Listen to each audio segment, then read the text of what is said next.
I remember the good old junior days when I was running scripts on the production database, when I was pushing directly to master, and our CI and CD comprised of me clicking through it locally and then just clicking publish. Those were the good old days. But from the moment I started, what I loved was the fact that I could pull in some third-party code and use it for myself. I always dreamed of becoming an open source developer and contributing to the community, and I was really passionate about it, but the barrier to entry to actually publish anything to NPM was so huge, and I had no idea where to start. So naturally what happened is I postponed it to the next day and to the next month, a year, and the time went on, and it's been already around 9 years, and I just got into open source. I made a bunch of mistakes. I didn't publish for CJS, I didn't publish properly for ECMAScript modules, I didn't publish the types properly, I didn't know how to bundle it, I didn't know how to test it, and it was all such a frustrating experience for me, and I just thought to myself, there's gotta be a better way to do this. And there is. But before we go into that, I'd like to go over an article with you, and we're not gonna cover it in too much detail, but it's really important to understand some stuff from here in order to appreciate what I'm gonna show you next.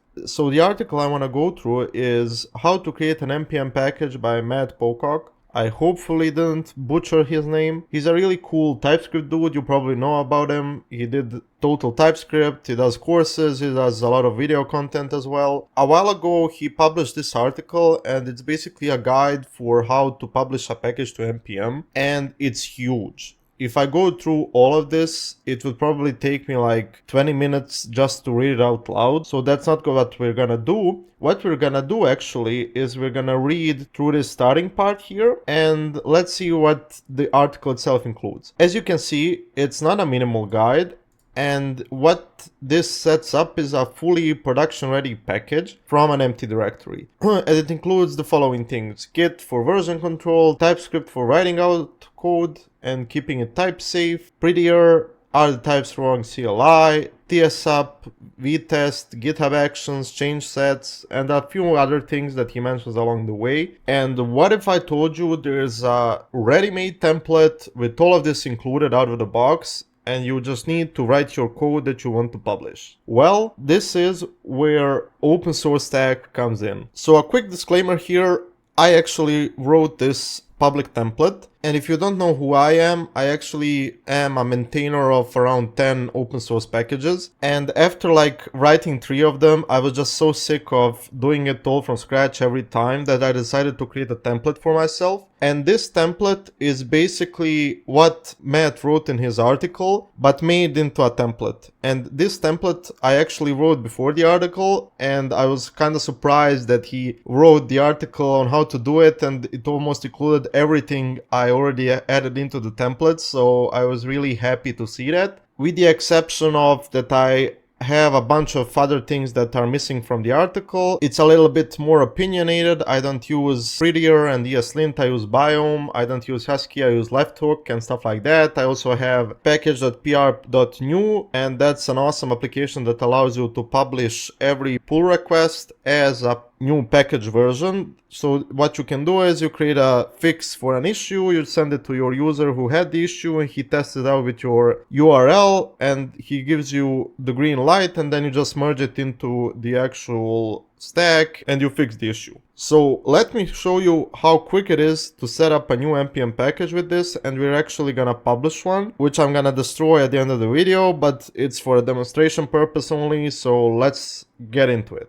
So the first thing I'm gonna do is, we're gonna explore this whole repository together, but we're not gonna do it in GitHub because who wants to deal with the UI? So let's clone it first and I'll be right back. So let's first create a repository that we're gonna use to publish the package and move on from there. So the first thing you wanna do is you click use this template and you click create a new repository. And as you can see, it's already selected as the template. And I selected my own profile to create this template, and I'm gonna call this Hey YouTube. The description is gonna be YouTube tutorial npm package, and we're gonna do public, and that's about it. So let's create this repository. And now that we have the repository, you can see it generated from Forge42 dev open source stack, and now we can clone it locally. I'm gonna do that right away. You can access this repository by yourself. I'm gonna link it in the description below, so check it out if you want. So let me switch over to the cloned repository locally and show you what we have. Alright, and we're here.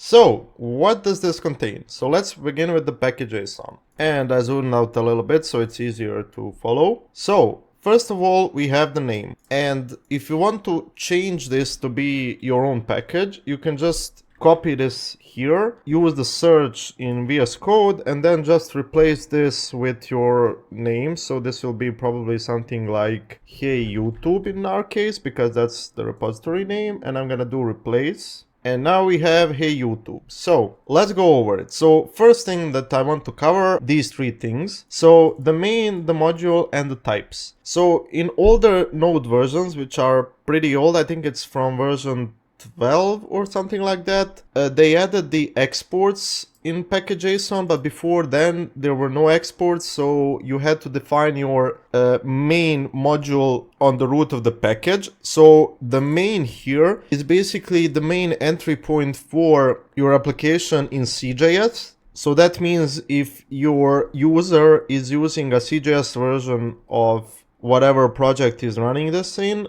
is gonna use this file. The module is the ESM equivalent, so basically for ECMAScript modules, and the types here is where the types are held. And that's for the old versions of Node, and for the newer ones you have the exports here, and this just defines what your package exports. So for example, this dot here means when you do Hey YouTube in the import, so you just do Hey YouTube without any subpath, it's gonna import directly from the distributed index.mjs and js files, and the import here is used for ESM and the require here is used for CJS. And the cool thing about this is that it's all pretty set up for you. So if you want to export from the root, everything is ready. If you want to add subpaths, you could just copy this. So for example, let's say I wanted to add something like lib. I could do this and then change this to be, for example, instead of index, this would be lib. And you would have to set this as well to be output. And then you would have, for example, if you did Hey YouTube /lib, it would use this export. But we're not gonna do that. We're gonna revert this. And the next thing we're gonna look at are all the scripts. So the scripts are pretty cool. You have your test scripts. They can either run the tests or the coverage tests. You have the post build here, and this will actually check if your types are right. So if I open up a new terminal and I install the dependencies, and then I run npm run build, and then if I scroll up, let's see what happens. So I use tsup to generate two bundles. The first one is a CJS bundle used for CJS apps, and the second one is the ESM bundle used for ESM apps. So if your user is either using one or the other, or both of them at the same time, the package will work. So you have nothing to worry about on this end. As you can see, it output a bunch of index files for the ESM bundle, and then it did for the CJS one as well. And then these are your types. So it outputs everything for you without you having to configure anything. And then after that is done, there's this CLI called are the types wrong? And this checks if your types work in all of Node flavors and environments. And as you can see, when you run it, you get no problems found. And you can see that everything is green. So this will warn you before you even publish that this doesn't work. And that's the beauty of this post build here. And you also have the build that we just saw in action. So it uses the tsup config to generate out a bundle for the index.ts file. If you wanted to add more build steps, you could. There's a bunch of ways to do it. The easiest one is to add multiple entries in the tsup config and remove this part here. It's really up to you how you set it up. And another cool thing is you have the remix dev and the remix CJS dev. So I use remix for you to test your packages, because to be frank, I love Remix and it's the easiest way for me to test stuff because they have a server bundle and the client bundle, and I also added 2 flavors in, so a CJS flavor and an ESM flavor, so you can actually test your package in a server environment, client environment, a CJS environment, and ECMAScript modules environment. So all of the environments that are out there are possible to be tested with this. And the way you test it is you either run dev for the ESM package or the dev CJS for the CJS package, and you can test out your package. And then you have the pre-publish only, so this just runs npm run build before you publish something. You have the check and check fix that actually fixes all the linting and formatting issues. You have type check that type checks your code, and then you have validate that actually validates all of the CI runs that happen. This validates them. And then you have the check exports that we just saw in action, so this is this CLI here. And you also have local release to basically publish your package locally with the change set. I also have change set in this package. I'm not gonna go over what change set is. If you're interested, check it out. And that's pretty much it. You have author to add here, the license. This is MIT by default. You can change it to whatever you want. The link to the repository, bugs, and everything else. And we're gonna change this to be, instead of Forge42 dev, we're gonna change this to be Allen Tuzlak. And this tells npm publish which files to publish, so everything from the dist directory and the package.json, that's included by default. And this cool thing here is the workspaces, so this tells your application where your workspaces are. And why I have it set up like this is because these test apps use the root workspace in order to test your package. And how that works is, because we're already pretty done with the package.json, all that's left is the dev dependencies and the optional dependencies here. If I switch over to test apps, Remix Suite and Remix Suite CJS, if I open up any of them and their package.json, you can see in the dependencies I have Hey YouTube as a dependency here and it's set to any. And this will actually pull in the dependency from the root of the package, which means whenever you want to test your app, you run npm run dev and it's gonna run this application with the dependency from the root of the package. And that's pretty neat because it's very easy to get started and test your application. So all you have to do is run npm install and npm run dev and you're ready to develop your npm package. And before I actually show you how to do that, let's first go over the whole project structure and see what we have. So in the .github, I have the issue template which lets users create bug reports with text areas, their system info, a bunch of other stuff.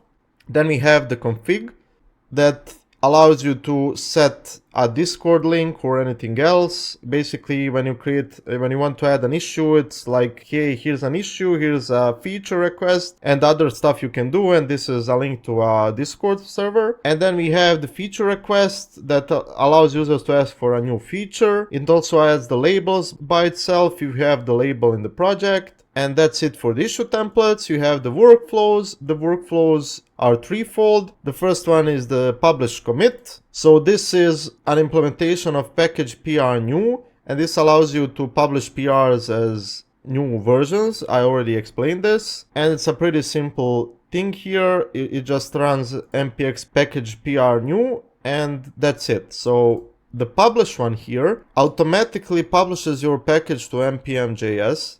So basically to the NPM registry. All we have to do is create a release, and I'm gonna show you how to do that later on. And it automatically publishes your package to NPM without you having to do anything. All you have to do is set the NPM token secret that you get from NPM into your GitHub settings, either for your profile or for your GitHub repository or the organization, depending on how you want to handle it. And then you have the pull request that allows you to run linting, the type checking, and also the unit tests. And the cool thing about unit tests, it automatically adds a comment with the coverage report to your PR. So if a user creates a PR towards your repository and he doesn't add tests, you can see that the coverage dropped right away, and that's a really neat feature. And that's it for the .github. Then you have the VS Code, we're gonna skip that. You have the source where you actually write your plugin. you have the test tabs where you actually add test applications in order to test your application. So for example, by default, you get Remix Vite and Remix Vite CJS. You can add, for example, if you're building a Next app, you can add Next app here, Next app CJS, stuff like that. Next app router, next page router, and so on and so forth. You have the test setup. So this by default doesn't contain anything, but you can set up your tests here, and then your pretty usual stuff. So git ignore, code of conduct, license, security, readme, and so on and so forth. Then you have a bunch of config files like biome, left hook. Left hook automatically stages linted and formatted files for you, it runs type checking and tests. Then you have your ts config, the ts sub config, and the dev ts sub config as well, and your vitas config. And that's everything that's included. And now the really exciting part, how to write your package. So let's go into here, and as you can see, it only contains one function, and this is called test. So whatever you export from this file is going to be published and imported from the root of your NPM directory. So how does this work? So for example, if I go to Remix Vite test app and I open up app, routes, and index, you can see that I import test from Hey YouTube. And what we're gonna do today, in order to show you how easy it is to publish an NPM package, we're gonna go into here, we're gonna say Hey YouTube, and what this package is gonna do is it's gonna log, console log Hey YouTube from the published package. And I'm gonna save this and check this out. So I'm gonna copy this over and I'm gonna change Hey YouTube import from test to Hey YouTube, and this complains because we haven't built it. So what we're gonna do is we're gonna run npm run dev, and now if I open this link up, you can see that I have a welcome to Remix app running on my local host. And what I'm gonna do is I'm gonna go back to the editor, I'm gonna scroll down here, and I'm gonna add Hey YouTube right into the index here. And I'm gonna save this. And if I switch back to the browser, if I open up the dev console and I check here, it says Hey YouTube from the published package. And as you can see, we already tested out the ESM package. And what I can do now is I'm gonna stop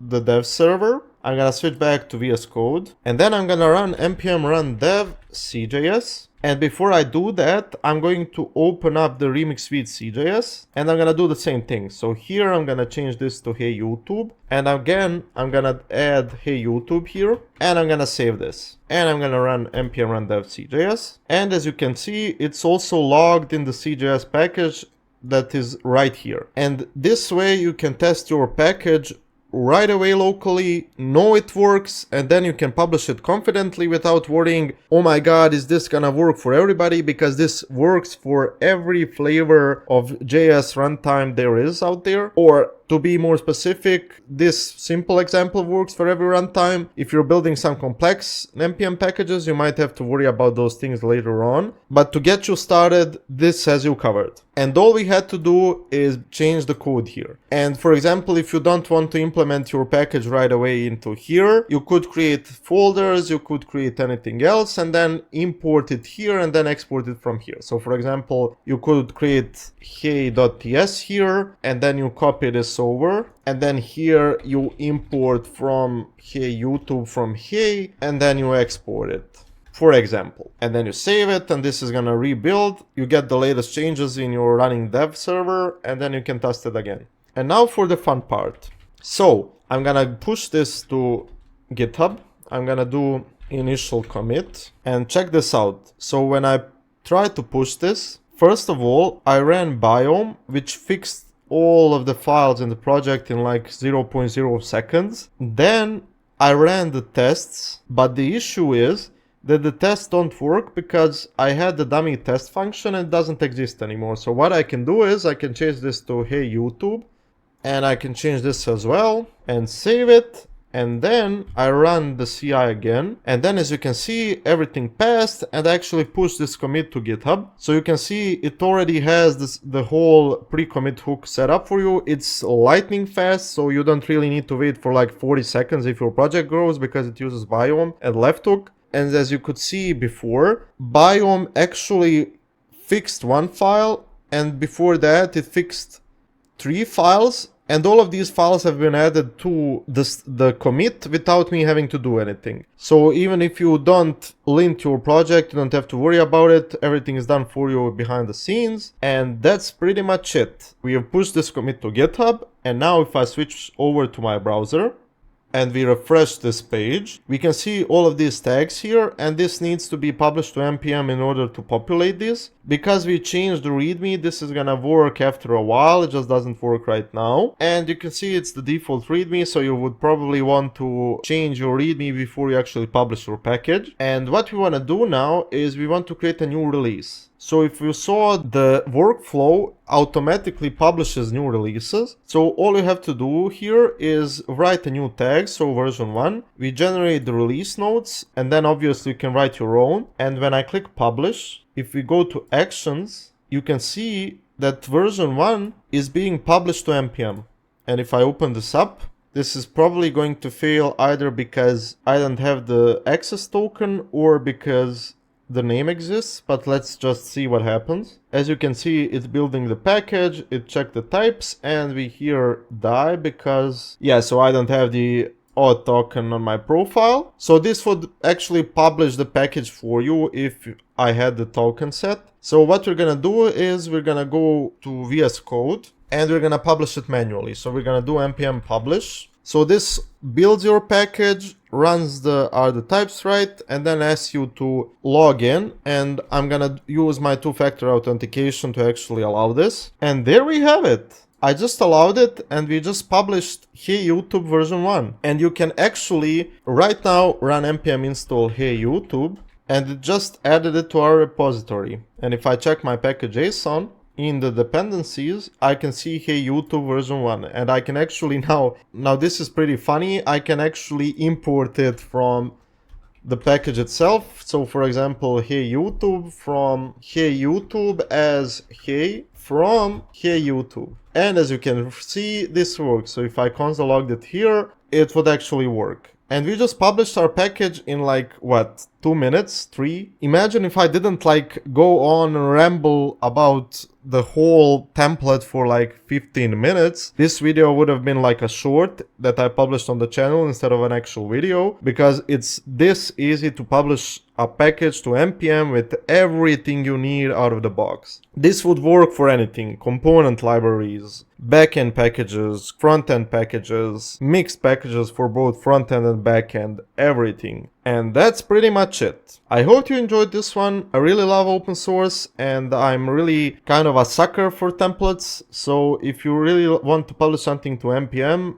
I'd love it if you fork the template I made and you actually let me know what you build in the comments, because one of the biggest passions I have in this field is open source and actually helping others. So if this template helps you, I'm really glad to hear it. And I usually do remix content on this channel, but I just gotta share this with you and hope you love it as much as I do. Once again, shout out to Matt for his article. I really loved it, and it really inspired me to make this video on my own. And that's it. Now for the YouTube stuff, like it if you liked it, comment down below what you liked, subscribe to the channel, and see you in the next one. Bye!